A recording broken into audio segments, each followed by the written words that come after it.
विधानसभा चुनाव को लेकर बिहार में राजनीतिक गतिविधियां तेज हो गई हैं। सभी राजनीतिक पार्टियां राज्य में अपने संगठन को मजबूत करने में जुट गई हैं। इसी क्रम में केंद्रीय गृह मंत्री अमित शाह बिहार दौरे पर पटना पहुंचे। इस दौरान वह विभिन्न जिलों के पार्टी नेताओं और कार्यकर्ताओं के साथ संगठनात्मक बैठक करेंगे और चुनावी रणनीति बनाएंगे। अमित शाह गुरुवार को डेहरी ऑन सोन और बेगूसराय में राज्य के 20 जिलों के पार्टी कार्यकर्ताओं के साथ बैठक करेंगे। अमित शाह डेहरी ऑन सोन के स्वर्गीय ललन सिंह स्टेडियम में मगध और शाहाबाद क्षेत्र के 10 जिलों के भाजपा कार्यकर्ताओं और नेताओं के साथ बैठक करेंगे। उसके बाद केंद्रीय गृह मंत्री बेगूसराय जाएंगे। वहां वह पटना ग्रामीण, पटना मेट्रो, बाढ़ और नालंदा जिलों सहित अन्य 10 जिलों के नेताओं और पदाधिकारियों के साथ बातचीत करेंगे। भाजपा ने बिहार को 5 संगठनात्मक क्षेत्रों में विभाजित किया है और अमित शाह इस यात्रा के दौरान इनमें से 2 क्षेत्रों के नेताओं से बातचीत करेंगे। वह जिला अध्यक्षों और विधायकों सहित लगभग 2000 से 2500 भाजपा कार्यकर्ताओं को संबोधित करेंगे। पार्टी नेताओं का कहना है कि बैठक में चुनावी तैयारियों और रणनीतियों पर जोर दिया जाएगा। भाजपा ने राज्य में प्रचार योजना शुरू की है। इसके तहत बूथ स्तर के नेताओं और कार्यकर्ताओं ने पार्टी के सेवा पखवाड़ा कार्यक्रम शुरू किया है।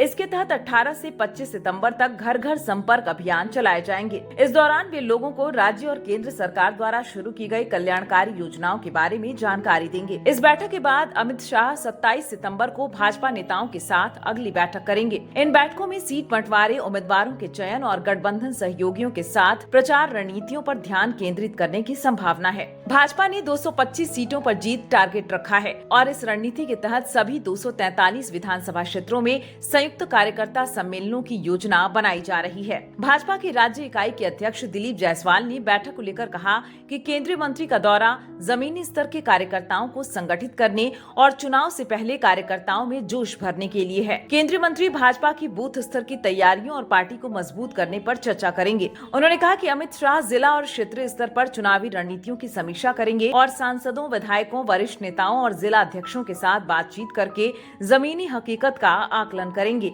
और बिहार विधानसभा चुनावों में पार्टी की जीत सुनिश्चित करने के लिए एक रोड मैप तैयार करेंगे। जायसवाल ने कहा कि इस दौरे से भाजपा कार्यकर्ताओं का मनोबल बढ़ेगा और चुनावों के लिए संगठनात्मक रणनीति को गति मिलेगी। शाह का यह दौरा प्रधानमंत्री नरेंद्र मोदी के 15 सितंबर को पूर्णिया दौरे के तुरंत बाद हो रहा है। उनका यह दौरा राज्य में चुनाव से पहले एक बड़े घटनाक्रम के रूप में देखा जा रहा है। इस बैठक के दौरान ही सीट बंटवारे और उम्मीदवारों के चयन को लेकर भी चर्चा किए जाने के आसार हैं। राजनीतिक विश्लेषकों के अनुसार शाह जिन क्षेत्रों में एनडीए के खराब प्रदर्शन को लेकर चिंतित हैं, उनमें रोहतास, बक्सर, भोजपुर, कैमूर, गया, नवादा, अरवल, जहानाबाद और औरंगाबाद जैसे जिले शामिल हैं। 2020 के विधानसभा चुनावों में इन जिलों में बड़ी संख्या में सीटें राजद, कांग्रेस और वामपंथी गठबंधन ने जीती थीं, जो पिछले साल हुए लोकसभा चुनावों में भाजपा के नेतृत्व वाले गठबंधन से फिर से बेहतर प्रदर्शन करने में सफल रहे थे। बेगूसराय, जो केंद्रीय मंत्री गिरिराज सिंह का लोकसभा क्षेत्र है, वहां अमित शाह पटना और मुंगेर संभाग के अन्य जिलों के पार्टी कार्यकर्ताओं और नेताओं से बातचीत करेंगे। मुंगेर संभाग में बेगूसराय, खगड़िया, लखीसराय, जमुई और शेखपुरा के अलावा इसी जिले का प्रतिनिधित्व पूर्व जदयू अध्यक्ष और केंद्रीय मंत्री राजीव रंजन सिंह ललन करते हैं। इस तरह पटना संभाग में इसी नाम का जिला और उससे सटा नालंदा भी शामिल है, जो मुख्यमंत्री नीतीश कुमार का गृह क्षेत्र है। हालांकि पटना और मुंगेर एनडीए के गढ़ हैं, फिर भी अमित शाह यह सुनिश्चित करना चाहते हैं कि भाजपा और उसके सहयोगी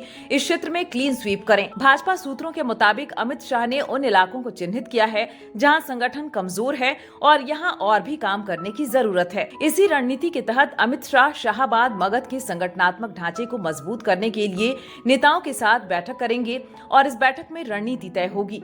इस बैठक का उद्देश्य शाहाबाद, मगध क्षेत्र में संगठन को नई ऊर्जा देना है और आगामी चुनावों के लिए रणनीति बनाई जाएगी। भाजपा का उद्देश्य समय रहते कमजोर इलाकों को साधना और आगामी चुनावों में पार्टी की संभावनाओं को मजबूत कर सकता है। सुबह 10 बजे डेहरी ऑन सोन स्थित ललन सिंह स्टेडियम में रोहतास, कैमूर, गया पश्चिम, नवादा, आरा, बक्सर, जहानाबाद, अरवल, गया पूर्व और औरंगाबाद के संगठनात्मक जिलों के नेताओं के साथ अमित शाह बैठक करेंगे। इसके बाद दोपहर 2 बजे बेगूसराय के रिफाइनरी टाउनशिप खेल मैदान में पटना ग्रामीण, लखीसराय, खगड़िया, पटना महानगर, बाढ़, नालंदा, शेखपुरा, मुंगेर, जमुई और बेगूसराय जिलों के नेताओं से संवाद करेंगे।